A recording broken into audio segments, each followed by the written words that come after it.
Many thanks for staying with us on NC Continental Prime. Now, staying in West Africa, the United Nations has expressed concern about violence linked to Liberia's upcoming elections. On Friday, at least 2 persons in the West African country died and 20 were injured during clashes between supporters of the ruling Coalition for Democratic Change Party and the opposition Unity Party. These casualties occurred in the Foya district, while there have also been outbreaks of violence in the Nimba, Montserrado, and Grand Cape Mount counties ahead of next Tuesday's general elections. Now, the OHCHR also condemned the use of language which could amount to hate speech. Now, joining us to discuss this further, I have with me Martin K.N. Kollie. Thank you so much, Martin, for joining us. Thank you so much for the opportunity to join you. From Exiled, it is always a pleasure. Permit me to extend my greetings to the peace-loving people of Liberia. It's a pleasure to have you join us as well. Martin Kollie is an exiled Liberian activist. Now, Martin, how well would you say the people are preparing for the coming elections, despite the killing of 3 people in clashes between supporters of the 2 main political parties as of last week? The people are upbeat about change. It's been 6 years on Mr. George Weah, and the people still remain hopeless as a result of leadership bankruptcy. So I can tell you for a fact that over 2 million voters are prepared to move to the polls and vote Mr. Weah out because he has miserably failed. The people are more than prepared to chart their own course, to decide their own political future and socio-economic destiny. That I can say for a fact. Okay, according to the World Bank, Martins, around half of Liberians actually live on less than $1.90 a day. With this, do you think that the president, George Weah, stands a chance come the 10th of October when he faces 19 rivals in the presidential election? It is important to state unequivocally clear that President Weah does not have any chance to re-election. And the facts are very clear. More to that, because there have been several reports, just besides the report you just referenced. The World Bank again released another report, specifically in 2020-2021, relative to economic migration. The survey was conducted in 190 countries. The findings from that survey are very scary. Liberia, 70% of Liberian youth want to migrate because of 2 major factors. Number 1, extreme hardship. Number 2, joblessness, unemployment. So if you look at Liberia under George Weah, it is unfortunate that he even became president. When President Weah came to power, he made a lot of promises. For example, he promised to provide 1 million jobs for the young people. Where are the 1 million jobs? President Weah promised to build coastal highway connecting various county capital cities. He also failed. And I just want to reference another report since we are discussing the World Bank's report.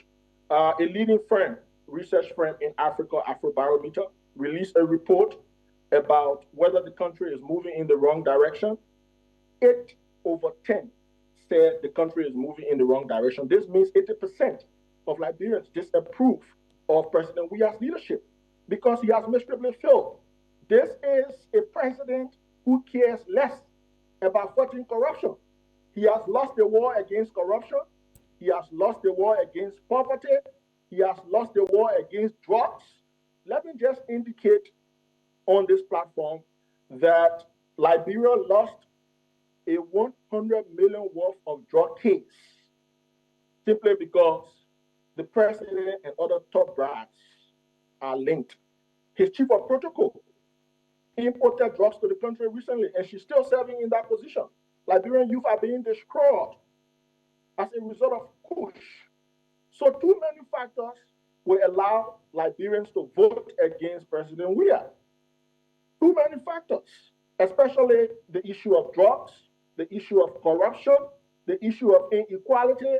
A lot of Liberians have fallen below the line of poverty, according to the same World Bank. over 526,000 Liberians fell below the line of poverty under President Weah. That was specifically in 2021. So the objective conditions are very clear. And the Liberian people are resolved to vote Mr. Weah out. They are going to vote him out. All right, Martin. Looking at the people, I mean, the opposition that he's going to be facing. I mean, Ellen Johnson Sirleaf's former vice president Joseph Boakai, who served from 2006 to 2018, is one of the rivals, a businessman and party leader Alexander Cummins, and of course, human rights lawyer Taiwan Gonglu are also rivals. Now, who among these front runners do you think is most likely to give Weah a run for his money? Joseph Boakai is poised to become the next president of Liberia. The people are crystal clear. The masses are resolved to elect Mr. Joseph Boakai because of his impeccable public service record. He has served in government for 40 years plus, and never a day has he been accused of corruption. Never a day has he been accused of stealing the people's money, like Mr. Weah and his cronies. If you look at Liberia today, our international image is plagued as a result of an immature national leadership. Mr. Weah is the worst president of our country since 1847. This guy has no plan, no agenda, no vision, no concrete strategy to deliver our people from poverty. The Liberian people are living like slaves under Mr. Weah. This is the hard reality, and the people want to rescue themselves. The people want to liberate themselves. They will liberate themselves on October 10th.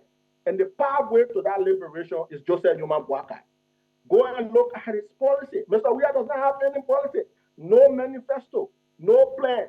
Mr. Boakai has presented a policy to and start, arrest, agriculture, road, education, sanitation, and tourism. That is his plan. Mr. Weah does not have plan. Even before his ascendancy to the presidency in 2017, 2018, he did not present any plan. He did not present any plan. The Liberian people were duped. They were hoodwinked as a result of populist rhetoric, simply because he played football. He came on the back of playing football to the presidency. He chose to abuse power. He chose to abuse our people. Look at what is happening in the country today. 4 auditors got killed. 3 children got missing. To date, there is no justice. There is no accountability. Mr. Weah himself has been involved into most of these scandals. He has undermined the integrity of the justice system. He has undermined the integrity of anti-graft institutions like the LACC, the GSC, the IAA, and other anti-graft institutions. All right, Mr. Martin Kollie, thank you so much for joining us to discuss Liberia's politics. Apologies, we can't take it any further from here. Thank you. Thank you. My pleasure. Thank you.